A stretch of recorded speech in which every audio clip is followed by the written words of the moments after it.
Right, hey guys, how are we doing? Back with another video from Totally No Mark, and we're on the final part of rewriting Dragon Ball Super. That last part was epic. Just gonna say it now, because if you didn't watch it, why are you watching this? For Gohan to be wanting to do a Dragon Ball God ritual with the Saiyans from Super Saiyan 6, yo, what a way to end that last part. This makes things so interesting. It's gonna have more people involved from the main Z team at the end, I feel. Or give Gohan more of a role than he had within it if said plan happens. Oh, mate, I can't wait to see how Mark plays the rest of this out. Let's get into it! We have arrived at the final part of this super rewrite, go. the culmination of the Tournament of Power, and the final reveal from the last episode was Gohan's ultimate plan. Oh, mate, it was such a cool idea. I just didn't see it coming at all. And the way he ended it like that, I was like, ah! A Super Saiyan God ritual. Let's get into it. Yes.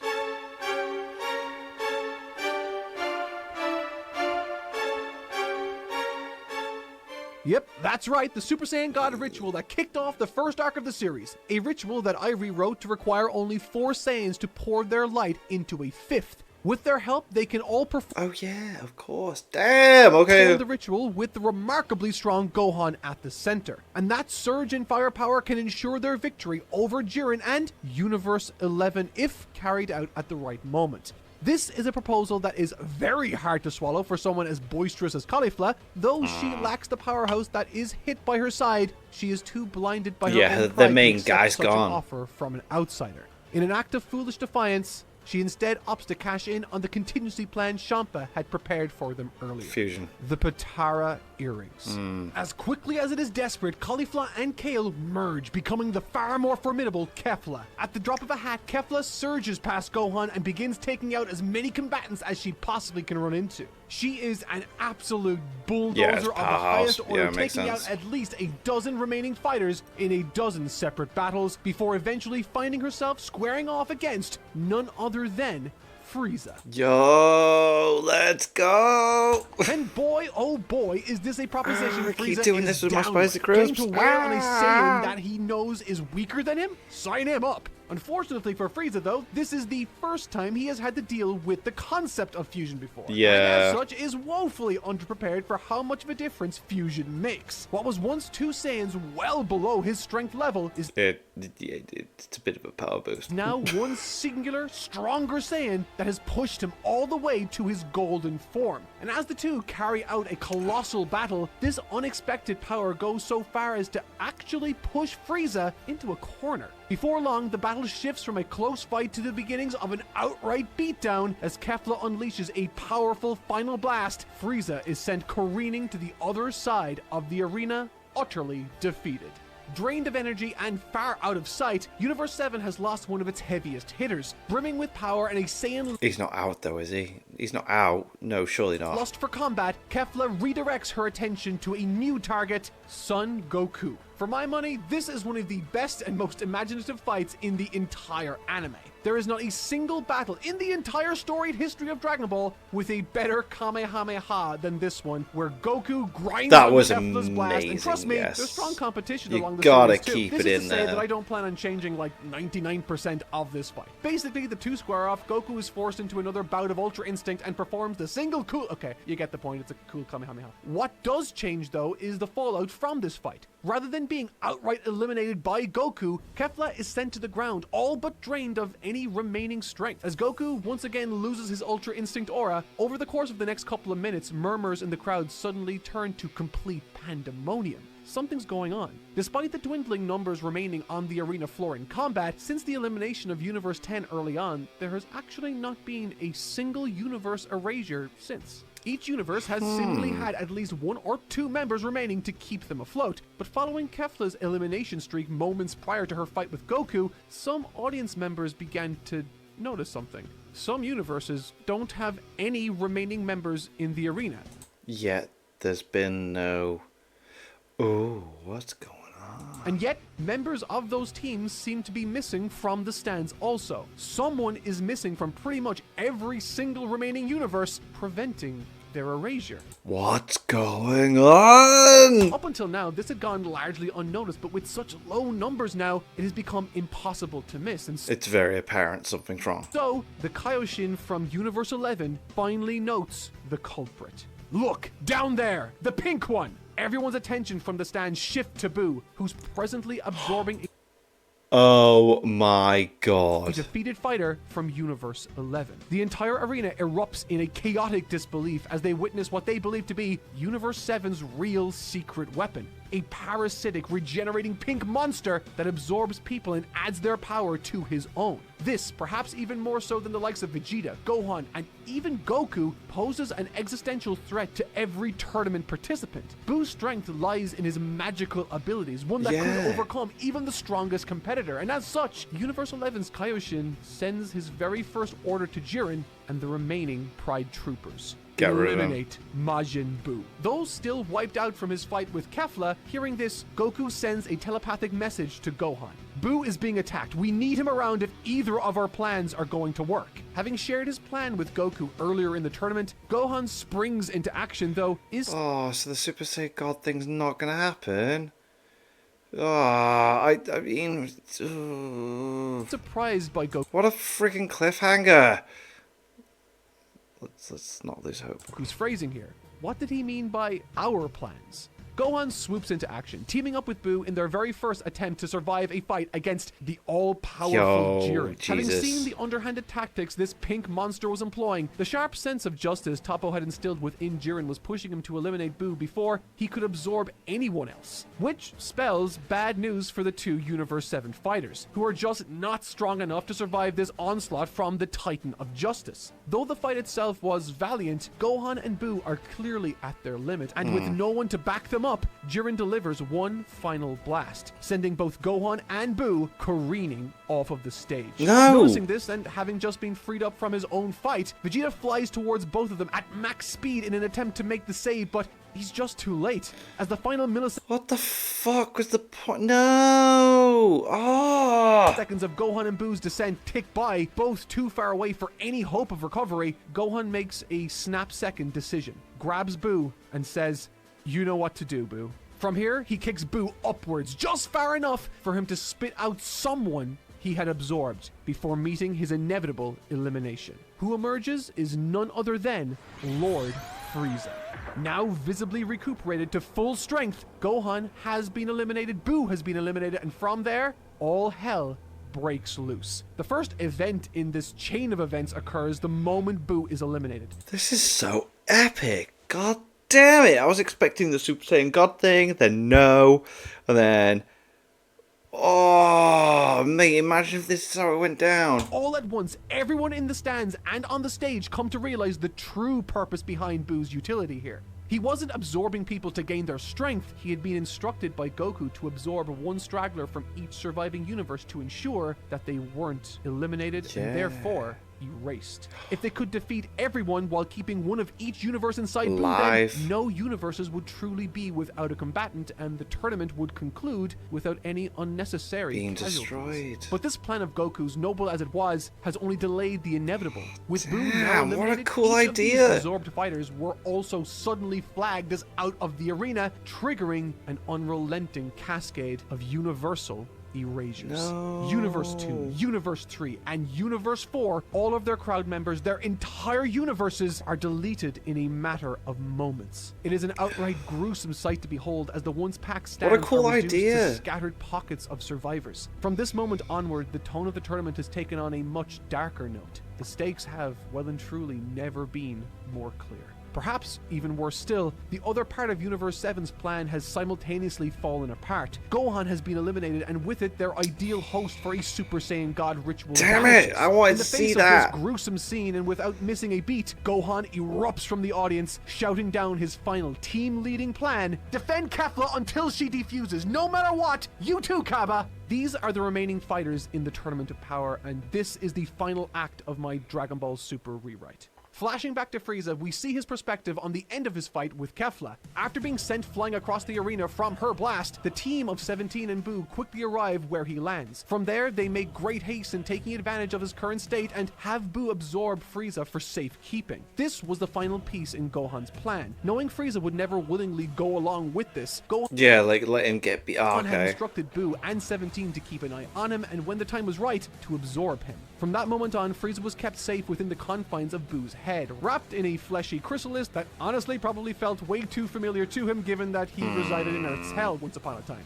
Though Frieza presumed he was actually dead, unfortunately, he was instead regenerating stamina within Boo, held for the right moment to be unleashed at full strength. With this, Frieza erupts at full force against Jiren, who is still moderately winded from fighting Gohan and Boo earlier. Presently, Frieza is like a hive of angry hornets, suddenly released on the unsuspecting Pride Trooper like a tactical missile of sorts. Jiren may be worlds stronger than the Tyrant, but with Frieza at full strength and Jiren reasonably slightly taxed, chilled it just out, might yeah. be enough to buy everyone some time. The scurry for time, however, doesn't stop there, though. Goku, Vegeta, 17, and Kaba all gather around the weakened Kefla and take formation to defend her per Gohan's strategy. Toppo and Dispo both make their unrelenting advance on her, having heard Gohan's order, and a ravenous push ensues. Goku and 17 both take up arms against Toppo, who has far more stamina remaining than either of the Saiyans. All the while, Vegeta and Kaba do the same against Dispo. It is a frantic, all-out battle for survival as each of our heroes desperately tries to keep the Pride Troopers at bay until Kefla runs out of her remaining time. Despite the 30-minute time limit on the Potara being canon, Kefla's intense battle against Goku ensures that they won't have to stall for the entire duration, much like the Goku Black Arc did.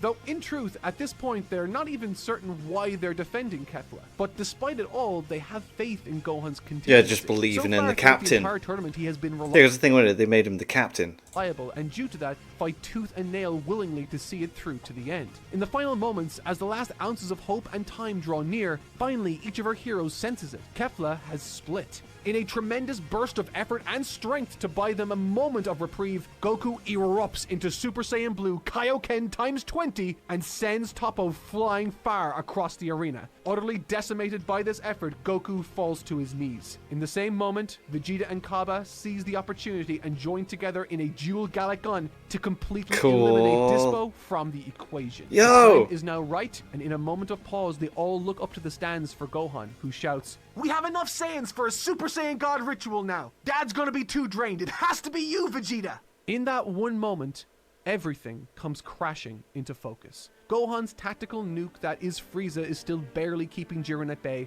and with 5 remaining Saiyans on the field, Vegeta must accept the mantle of trust and responsibility. It can't be anyone else. What? Though he has never been consciously aware of it, this is exactly what Vegeta has been afraid of and worked towards for the entire series. All the feelings of self-doubt, unworthiness, and guilt for his past actions have lingered to the point of often outright haunting him. But now he understands. In this one inescapably pivotal moment, the clouds that have plagued Vegeta's head since admitting Goku is the best in the Buu arc part like the Red Sea.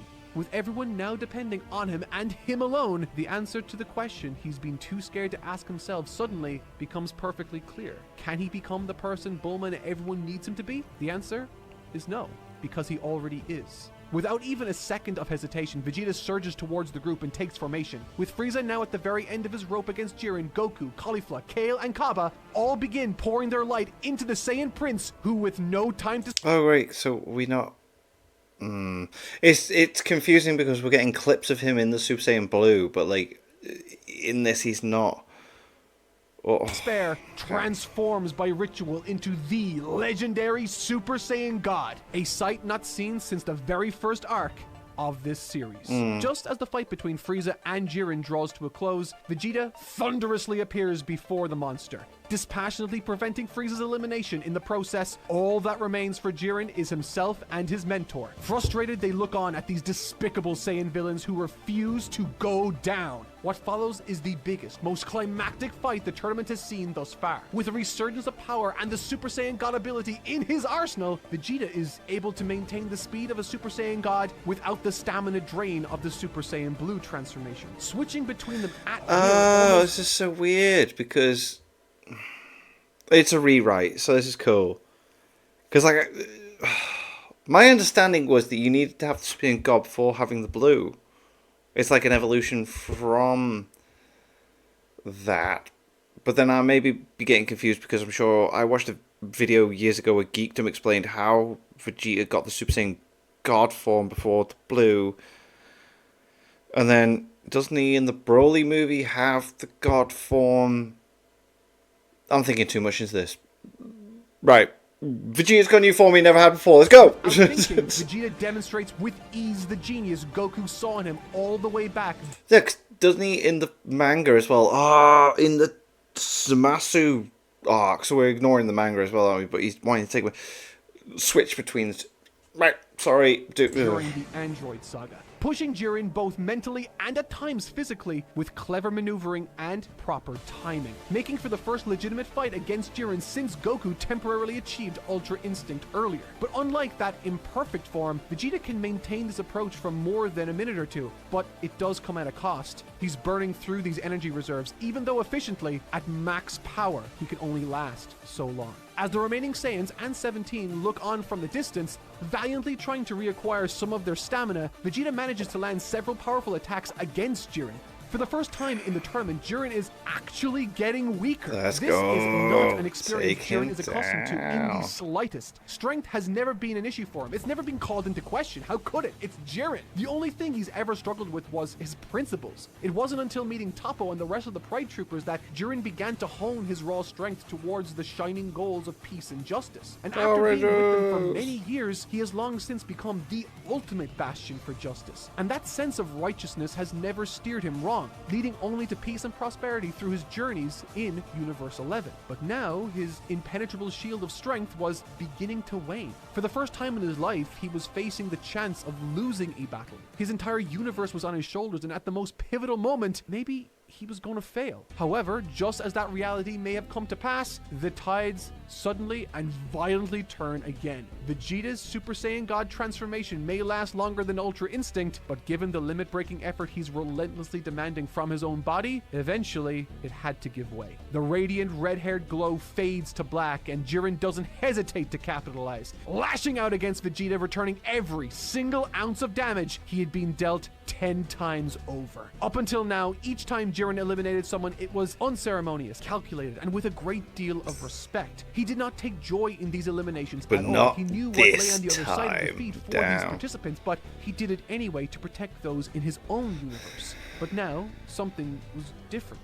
He was taking vengeance on Vegeta, who dared to shatter the facade of his once thought to be limitless strength. With each successive attack, Jiren bellowed, I cannot be beaten by some lowly scum like you! Another heavy blow pummels into Vegeta. I have shed my righteous blood at the hands of someone so vile. My entire universe is depending on me. This is not how my story ends. Another devastating blow lands, with Vegeta now on the ground and the remaining participants still looking on dumbfounded, hoping to still regain any strength they possibly can. Jiren raises his hand for a final, finishing blast. The world will be a better place without your universe. No. What's happening now? Just before the blast releases, a familiar voice comes bellowing from the distance. Toppo, of course, because he had his whole... Yep. It's Toppo, who has managed to summon just enough strength to rise up yet again and speak to Jiren from afar. Jiren, stop! These are not bad people. It's difficult to see, I know, but I have seen it for myself. Time and time again, these people have not only helped out each other, but cared for those around them who wished them harm. Were it not for one of them in particular, I would have been eliminated long ago. Yeah, like when Frieza was trying to attack him, and then Goku was like, no! And then the whole fact that Boo's been, like, absorbing people from different universes in hope that, like, when the thing's over, it's like, actually, Jiren's hand stays aloft, somewhat conflicted, but holding on to the charged ki blast he had. These are some of the strangest guys I've ever seen, but they are noble at heart. Do not allow yourself to sink below the... No. Cutting off Toppo, and in a blinding flash of light, he is eliminated by a cheap, Frieza. blindsiding blast of Frieza. Yeah. Looking on, callously grinning ear to ear. Jiren, now disillusioned by what he's just seen, fires the ki blast from his palm towards the tyrant before once again being blindsided by a weak but irritating blast from below. His expression harshens as he looks down towards Vegeta. Barely able to maintain his own consciousness, once again, the Saiyan Prince, defiant as ever, raises his hand to Jiren and says, "You're no better than any of us. Enjoy this final parting gift, Jiren. It's gonna hurt." With that, Vegeta fires the remaining energy he has, but it goes past Jiren's rage-filled expression and into Goku. As Vegeta fades, Jiren utterly snaps. These people he's facing seem so very clearly evil to him, yet even his lifelong mentor and role model Injustice has been fooled by them. No more niceties. He is ending this and saving his universe, no matter the cost. Goku and the remaining Universe 6 Saiyans try to move in and make the save with whatever little energy they have left, but Jiren doesn't budge. In an instant, they all are enshrouded in this enormous explosion of power Jiren erupts with. When the light eventually fades and the dust settles from said blast, Vegeta is left lying on the stands, and Universe 6 has lost its final members. The only one left standing in opposition to Jiren and a decisive victory is Son Goku, who hung on thanks. And so, the time has come. The final fight of the series. Goku versus Jiren. At this point, the rest of the fight plays out very similarly to the anime. Goku erupts into Ultra Instinct, and the two share their final ultimate clash, and though Goku is winning out in the end, the toll Ultra Instinct takes in his body is simply too much to handle. But just as it was in the anime, that is not the end of the story. At Goku's weakest hour, his two final, least likely allies come by his side. 17, whose infinite energy could never really... Sweet, so there's still... Because this was like the most amazing, coolest fucking thing going. Frieza and Android 17 with Goku fighting the... was so freaking cool. I remember trying to load Crunchyroll up to watch like episode... was 133 or something like that. Basically, you know, when Crunchyroll just broke. I tried watching that when it came out to try and do a video about it the day after, and it just, oh my god. Be depleted, is here once again to back Goku up with one final push. Let's go! Frieza, Goku's most vile of enemies, has regained consciousness once more and managed to summon the strength to stand up and make his final stand as well. A villain, an ex-villain, and a pseudo-hero all side by side, using every last ounce of their remaining strength to topple the worn-down giant that is Jiren. With their combined strength, the cumulative damage that Jiren has taken, and the core of trust they have all come to have in Goku, well, we all know how that ends. Yeah! This, of course, brings us to the end of the Super Series. However, I do want to say something about the story I laid out across these videos. The ultimate motivation behind what I tried to add or change was a desire to see more growth from some of the most compelling characters. Yeah. Characters like Gohan and Vegeta were defined by their flaws and struggles, and while some of those certainly continued into Dragon Ball Super to some extent, what those elements added always felt either superficial, secondary at best, or, at worst, counterproductive. For me, when Vegeta said, "Kakarot, you are the best," was a monumental breakthrough. You are the Dragon Ball Z. Who up until now had derived much of who he was and what he was worth based on how he measured up against Goku. For Super to simply resort back to chasing after Kakarot again as a storyline for Vegeta felt like a step backwards in some shape or form to me. My opening gambit with his character in this Super rewrite was to create a sort of consequence branching from his actions during Buu to connect the two stories. The events of the World Martial Arts Tournament were ruthless and monstrous on Vegeta's part. And during that Dragon Ball Z portion of the story, Vegeta looked outward and thought of himself as superior to all, and so I thought it would be interesting to propose that due to his actions in Buu, he's forced to look inward and feel a sense of unworthiness, of inferiority. Bookended by two rituals, one at the beginning and one at the end, where he must once again fight during a tournament and once again try to eliminate as many people as possible. With Gohan, it's a similar story. Though it too has its own unique issues, it's been said 1,000 times at this point, and thankfully Gohan is in a better place right now, but the direction his character received up until about the 60% mark of Super felt somewhat aimless. As I've said already in this series, I'm certainly not an advocate for Gohan to cast aside the elements of life he values like his family and studies. Those are after all his greatest motivations too. But if we are going to assume and be happy for him and his character being put out to pasture, then the show has to kinda do that too. But instead it's sort of dragged him out for Resurrection F only to be embarrassed for really no good reason, and during the Universe 6 tournament he was teased as a potential combatant, but Yeah, they never ultimately just really bowed properly out. For me, when I utilised was him. watching it, it just felt too much like they didn't want to push him to the side like they did Yamcha or Tenshinhan or Chaozu, but also simultaneously didn't know what to do with Yeah. them as an active participant. There are plenty out there who would argue that Gohan being nerdy and studying a lot while spending time with his family is wholesome, and they are pleased with that outcome for his character. Heck, I am. And I'll admit, it is perfectly in character for him to do so. It is nice to But see. in my opinion, I don't think it necessarily needs to be either or of these two, and so that's kind of why I try to focus my time on communicating Gohan's growth as a martial artist while leaving the rest unsaid, as it should be assumed that when he's not part of the story, he's at home spending time studying and playing with his family. Some of you might have also thought that Goku didn't get enough love in this rewrite, and I can certainly appreciate that perspective too. But the truth is, I always found Goku's general issues within Super to be less centered around the narrative and more so focused around his himself. Because of this, I figured that I would, instead of putting Goku on some sort of character arc outside of the journey to Ultra Instinct, it would have been a bridge too far, and instead focus my efforts on using him as a point of comparison for the likes of Gohan and Vegeta's journeys within the story, which I honestly thought worked out rather well, with each of them coming to realize the scope of their own abilities once they got out of their own way. But of course, when it comes to any piece of creative writing, not everyone is going to like it, and maybe even many of you thought there were too many elements not to your liking in this one too. Which of course is totally fine. If I can critique Super, it's only fair someone else can critique mine, and I hope they do.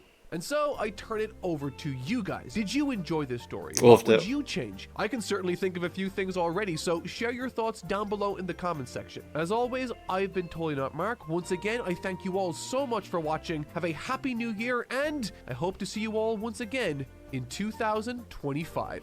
I would have liked it so that Gohan had the... I'm going to wait until maybe... Cause sometimes he puts a little... No, it doesn't look like it. I would have liked it so that Gohan did get the ritual, but it just gave him a little bit longer in the tournament, if you know what I mean, like a form. Because obviously we're now, like, where we're at with Dragon Ball, it's like Gohan's got Gohan Beast, so he's like on par with Goku and Vegeta with Ultra Ego and Master Ultra Instinct, and then Piccolo's been given Orange Piccolo form. I would have liked in this rewrite that, like, Gohan got the God form, but not the blue, and then Vegeta and Goku had the blue, and then Gohan is like kind of like nearly there but not quite, if you know what I mean. So it would make sense for him to be knocked out because he hasn't got the strongest form, that, you know, or he's just recently got it and doesn't have the time to learn to evolve with it, kind of thing. That would have been quite cool to see, but it was a complete rewrite. Vegeta getting that was kind of cool in that way, but that was very enjoyable. Those 4 parts were really, really cool, and I'll try and check out before the end of the year the Daima was doomed video. A lot of you have been like asking me for that, so I'll try. I'm sorry, over Christmas I had three days where I was just with my family and friends. I tried to get videos set, but then videos got uploaded during that time, and then I'm back at work, and Christmas is really, really busy time for me in my actual job where I actually earn money. You know, I don't make anything from this really, like, at all. I just do this for fun, and it's enjoyable, and I thank you guys for watching, and